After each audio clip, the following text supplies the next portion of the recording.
அஸ்ஸலாமு அலைக்கும். நான் உங்கள் ஷிஃபா குக்கிங்லேருந்து பேசுகிறேன். இன்றைக்கி நம்ம என்ன ரெசிபி பார்க்க போகிறோன்னா, ராகி சேமியாவை வச்சு சூப்பரான மிச்சர் எப்படி செய்கிறதுன்னு தான். மாவு பிணைய தேவையில்லை, கஷ்டப்பட தேவையில்லை. சேமியாவில் டக்குன்னு மிச்சர் செஞ்சிடலாம். வாங்க எப்படி செய்கிறதுன்னு பார்க்கலாம். இதுக்கு நான் ஒரு யானை சேமியா பேக்கெட் எடுத்துருக்கேன். இப்போ இதுக்கு இந்த மாதிரி ஜல்லடை நான் எடுத்துக்கிறேன். அப்போ தான் நம்ம எண்ணெயில் வச்சு ஃப்ரை பண்ணிவிட்டு அப்படியே தூக்கிடலாம். இல்லைனா சேமியாவெல்லாம் ஒன்று ஒன்றா நம்ம கரண்டிட்டு எடுக்க முடியாது. இந்த மாதிரி ஜல்லடை ஒன்று எடுத்து வச்சுருக்கேன். நம்ம பொரிச்ச ஐட்டங்கள்லாம் இதில் தான் நம்ம கொட்டி வைக்க போகிறோம், எண்ணெய் கீழே வடிகிறதுக்கு. இப்போ நான் ஒரு கடாயில் எண்ணெய் ஊற்றி நல்லா காய வச்சுருக்கேன். அது உள்ள அந்த ஜல்லடையை வச்சு நம்ம வச்சுருக்க ராகி சேமியாவை அதில் சேர்த்துட்றேன். பாருங்கள், சேமியா நல்லா பொரிஞ்சு வரட்டும்.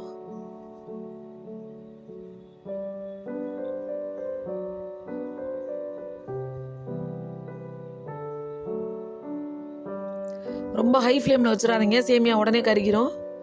கொஞ்சம் மீடியம் ஃப்ளேமில் வச்சு நல்லா பொரிய விட்டுக்கோங்க. நல்லா பொரிஞ்சதுக்கப்புறம் எண்ணெயெல்லாம் வடிச்சிட்டு இந்த சட்டியில் கொட்டி வச்சுருங்க. இப்போ பாருங்கள், நான் எல்லா சேமியாவையும் பொரிச்சு எடுத்துட்டேன். எண்ணெய் வடிகிறதுக்காக வச்சுருக்கேன்.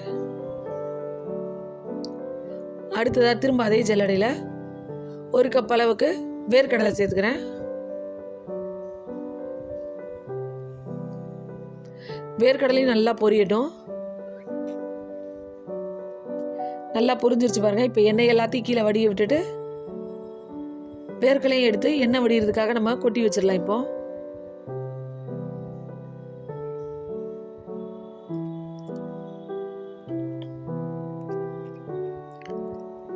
இப்போ ஒரு அரை கப் உடச்சக்கல்லை எடுத்து அதையும் நான் எண்ணெயில் சேர்த்துக்கிறேன்.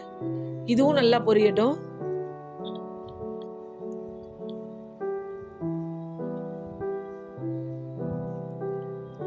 இப்போ உடச்சக்கல்லையும் நல்லா பொரிஞ்சிருச்சு. அதையும் நான் எண்ணெயை வடிச்சிட்டு எடுத்துக்கிறேன். இப்போ நான் டக்குன்னு செய்யணுங்கிறனால தான் உடச்சக்கல்லை வேர்க்கடலைலாம் போடுறேன். நீங்கள் இன்னும் பருப்புலாம் போடணும்னு ஆசைப்பட்டா பாசிப்பருப்பு, கடலைப்பருப்புலாம் ஊற வச்சு அதை இதில் சேர்க்கலாம். இப்போ நான் இதில் ஒரு கப் அவல் சேர்த்துருக்கேன். வெள்ளை அவல் தான், கொஞ்சம் திக்காக இருக்கும் இல்லையா, அந்த அவல். பாருங்கள், அவல் நல்லா பொரிஞ்சிருச்சு. அதையும் எண்ணெயை நல்லா வடிச்சிட்டு இதில் சேர்த்துருங்க.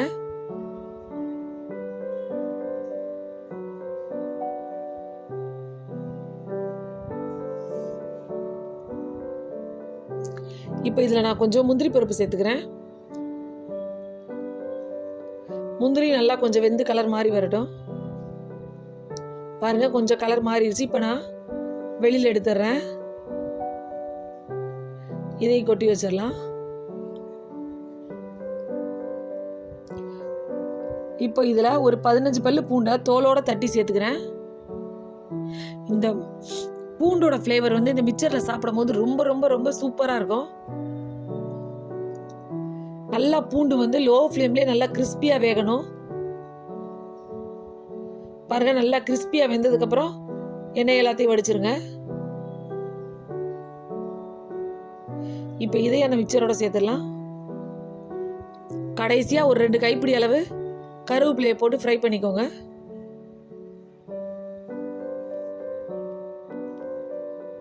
பொரிஞ்சிருச்சு. அதையும் இப்போ நான் வெளியில் எடுத்துறேன்.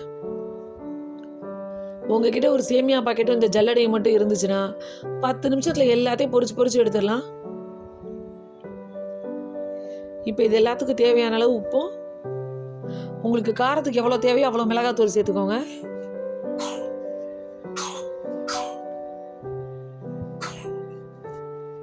இப்போ இது எல்லாத்தையும் நல்லா மிக்ஸ் பண்ணி விட்டுடுறேன். இந்த உப்பு, மிளகாத்தூள், சேமியா, நம்ம வறுத்து போட்ட பருப்புங்க எல்லாமே நல்லா மிக்ஸ் ஆகணும்.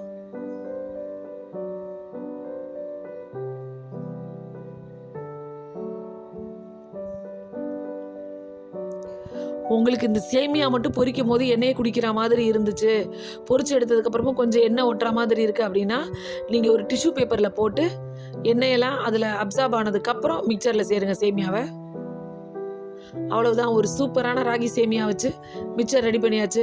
நீங்களும் உங்கள் வீட்டில் ட்ரை பண்ணி பார்த்துட்டு எப்படி இருந்துச்சுன்னு எனக்கு கமெண்டில் சொல்லுங்கள். என்னோட இந்த ரெசிபி உங்களுக்கு பிடிச்சிருந்துச்சுன்னா என்னோட சேனலை லைக் பண்ணுங்கள், ஷேர் பண்ணுங்கள், சப்ஸ்கிரைப் பண்ணுங்கள். மறந்துடாமல் பெல் ஐக்கானை கிளிக் பண்ணுங்கள். சூப்பர். சப்ஸ்கிரைப் பண்ணுங்க. தேங்க்யூ.